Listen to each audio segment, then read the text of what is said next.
listening to LOA Recon with the Good Vibe coach Jeanette Ma, where we dissect the ins and outs and the art and science of conscious creation, all intended to amp up your manifesting game. Let's have some fun together.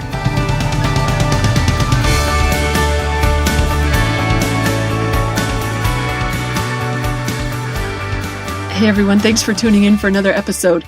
I had a couple of thoughts I wanted to share today about expectations. I'm laughing for a couple of reasons. One, because it seems like all my manifesting stories lately have something to do with cats. It's kitten season up in here, and it's been getting a lot of my attention lately. But I'm also laughing because of how much I continue to learn about how to improve my manifesting game.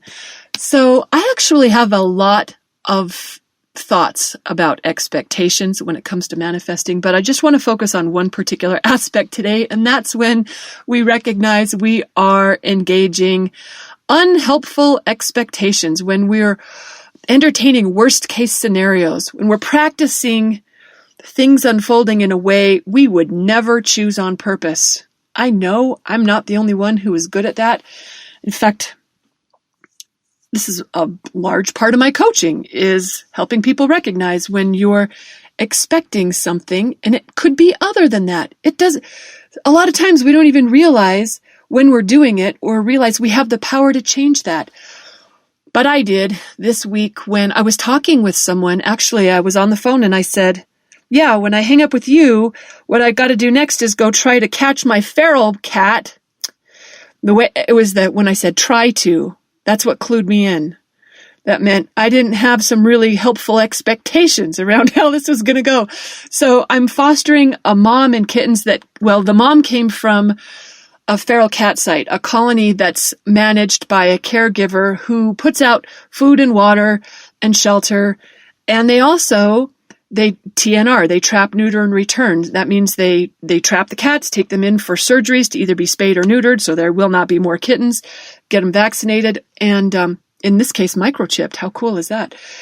And then they return them to the site to live happily ever after. So it was during this cat surgery, female cat, they knew was pregnant, but she was so far pregnant that they decided to save her kittens, which means they got a call for foster to take those kittens in, because that does not happen at the shelter. So I got the call, will you take this mom with these babies? That was an easy yes. You know what I like about fostering ferals? They don't require a lot of attention. They're not needy. They don't want you to pay too much attention. They don't require a lap. They really just want to be left alone. So all you have to do is have a quiet space, give them some food and water, and scoop a litter box, and they do all the work. They raise those babies until the babies are old enough to be socialized, and then the moms go back, and then my job is to play with kittens to make them learn that people are happy and friendly, so they're highly adoptable. What a fun job that is. Got to play with kittens every day. Oh my gosh. I play with kittens all day. That's all I do is play with kittens. I'm only slightly exaggerating. Okay, so the easy part is picking up the mom from the shelter and giving her space. The hard part is when it's time to catch that mom. Okay, look, you can tell already. I'm talking about it like this is the hard part. This could be the easy part. And probably for some fosters, this is the fun part where, you get to send the mom back. And that is a cool thing, because I told this mom when we were driving home from the shelter on the first day, I said to her, hey girl, if this gig works out, maybe we could work something out. Meaning, if you like it here, you don't have to go back to your colony if you don't want to. Okay, you know what? She didn't want to. She did not want to stay here. That's what I mean. She did not like being in a house. She did not like being exposed to people. She was a true feral. Very true feral. They sold her to me as a semi-feral. Maybe they thought she really was, but she was just literally so scared that she was like a rag doll. She just had so much fear. I pet that cat on like the first 3 days, but once she got a little more comfortable, then she was Miss Hissy and she was like, don't come near me. So I didn't go near her if I didn't have to. But I had to on this day. Got to get her back in a trap, in a carrier. and back to the shelter. And I asked the rescue group, I'm like, how do you think I'm going to get this cat back in a carrier? And they're like, well, you could trap her. They said that to me because they could tell a girl who asks that question has no idea how to do it. So worst case scenario, they're like, we'll put a trap out for her. Well, that's pathetic. I have done it better than that. I usually have had help, like either Verl comes up to help me or George does, or the other day it was my aunt who was helping me. But you know what? On this day, there was no one to help me. So it was me. And it needed to be this day because of the timing. I had asked the shelter. I wanted to minimize the time spent in the shelter for her. They wouldn't give me the address to just go drop her straight off at her colony myself. So she had to go to the shelter, and I asked them, when can I do that so she spends the least amount of time there in your cage? And they told me, so that's when I had to do it. So I'm imagining this being really hard. I'm imagining fur flying. I'm imagining her running. Like, I don't know, if you've ever seen a feral cat in a room they don't want to be in, they literally climb the walls. Literally. It's not a phrase. They literally do it. It's really scary. And I was imagining scratches. At best, scratches, if they bite you, that could be bad. That could be seriously dangerous. So I was imagining how I would have to do it. I'd have to get the leather gloves my dad gave me. He was a Boilermaker. And so they're long gloves. They're not like regular garden gloves. And I was imagining, wear a denim jacket and long sleeves, everything. Just have your skin covered. And the way I was picturing it, it wasn't good. It wasn't good. It's so much so, my heart was racing. I broke out in a sweat. That's how much I was engaging negative thoughts. I'm laughing because you'd think a smart girl would clue in a lot sooner than that she's manifesting what she doesn't want. Because every time we hold a thought like that, we're adding power to it. We're putting momentum on exactly what we don't want. To realize it can be better than that. It can be different than that. All we have to do is be willing to change our mind. So when I heard myself say to my friend, I gotta go try and trap my feral mom, I realized you got some thoughts to change before you walk into that room. So I did. I practiced changing the pictures. I practiced imagining it being smooth, imagine it being slick, calm, super easy, me doing it really confident. I've seen others do it before, and I thought it could be, I knew what the pictures looked like. I could draw on others' past experience, but, even if you have to conjure it up from scratch yourself, this is what we were doing at Good Vibe University with our Stretch of the Imagination course. It's how to use your imagination for good instead of getting better at worst case scenario thinking. So I just put some better pictures in my head, and that helped. I could really tell that helped. So I started getting the house ready. I got the hatch open on the car. I opened the garage door so she wouldn't have to hear all these scary noises. And I wore the clothes that I could wear as I was driving to the shelter. I just got everything ready that I could, gave Sadie a potty break, so I could just catch her and put her straight in the car, and off we go. And in the process of doing these things, giving Sadie a potty break and this, that, and the other, I noticed that I was getting nervous again. So I practiced affirmations. I practiced some better words because I'd been saying things like, "Oh, Jeanette, what do you think you're doing? You are so bad at this. Why did anyone think you could do this?" I mean, the self-talk was not encouraging. It wasn't helping in any way, shape, or form. So I practiced some new thoughts. Thoughts like, "Girl, you rocked that. You are so good at this. You are better at this than you're giving yourself credit for." The sorts of thoughts that were very different than the other ones I'd been thinking. That helped too. But as I was walking down to the room with the carrier, I realized I'm still not quite there. So I called in angelic support. I called in the divine team. I just basically said, "Angels, help me. Angels, guides, anyone who can help this be smooth, please do." And they're used to hearing from me. They get called on a lot. It'd be nice if maybe I did that sooner rather than later. That's usually my last ditch effort at alignment, is to call in divine help. But I got in the room, and it was a big improvement from what it had been even just an hour before, when I was literally breaking out in a sweat with a racing heart, thinking that I have to go do this scary thing. And I realized, you're not quite there yet. And I had a plan for how this was going to go. I had thought that I would take in a carrier, and I got one of my bigger carriers. It was a dog carrier, but it would still fit in my car pretty easy. So it wasn't a small carrier. It has a bigger opening. I thought that would be helpful. And I would tip it on its end so I could just drop her right in rather than have it on the floor and try to get her in horizontally.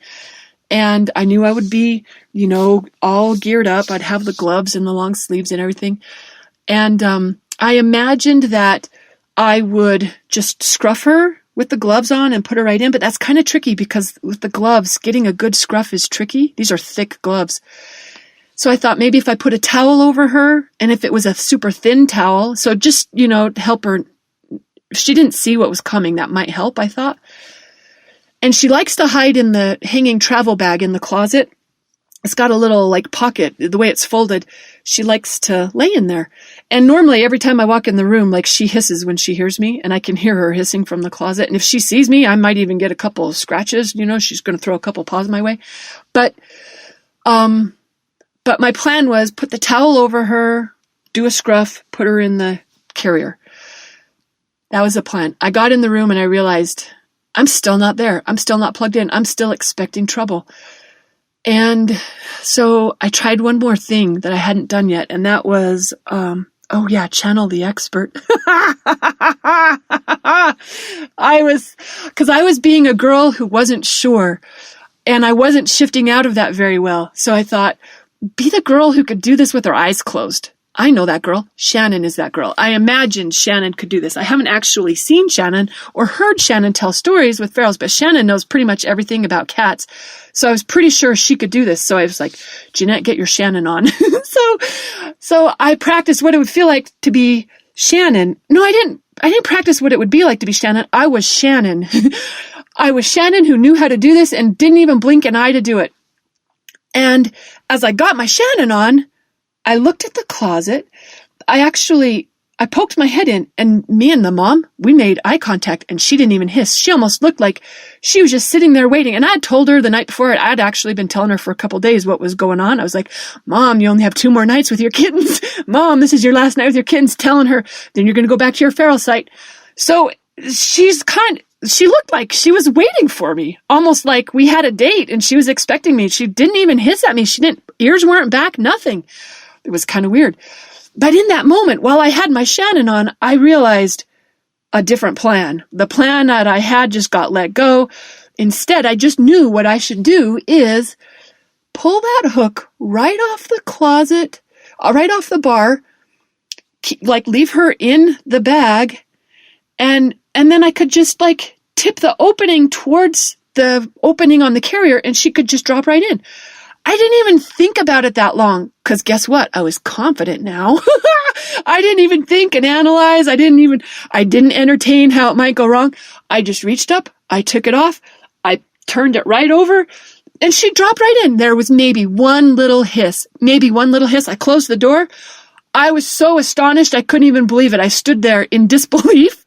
That was amazing. It was amazing. And I heard myself saying the things to myself that I had practiced saying earlier when I was using some better self-talk. It was really, really cool. I'm telling this story because this is a transport of a feral cat. In my world, that is a big deal. To you, it might not sound like a big one, but if we practice this stuff on the things that are a big deal to us, the things like when we're anticipating getting results from the doctor, or when we're expecting to hear back from the bank, or when we're having something going on with the relationship with the loved one, there are so many opportunities for us to improve our expectations on the things that matter, because a lot of times we don't even realize we're entertaining negative expectations. And even if we do, we feel unskilled in shifting those expectations. We don't realize the incredible creative freedom we have to change our minds. And that's at the heart of conscious creation, is be willing to change your mind when you've got room for improvement. So that was my long story to invite you to notice the next time you're entertaining a negative expectation. Maybe practice on the small stuff. I just said, let's use it on the big stuff, but even the small things like expecting traffic to be bad, or expecting whatever the little things are that you might not like. The other day, I was changing the plans on my landscaper, and I kind of thought he wasn't going to like that. I thought that this is probably the thing that's going to make him not want to work with me anymore. And I recognized, why would you create him that way? Let him be different than that. So I just dropped the expectation. I didn't really even practice having an improved one. I just was willing to drop the negative one and was open to whatever happened. That guy, he treated me like so gold. Guess what? I literally wrote him a blank check and told him to fill it in when he left. Yeah.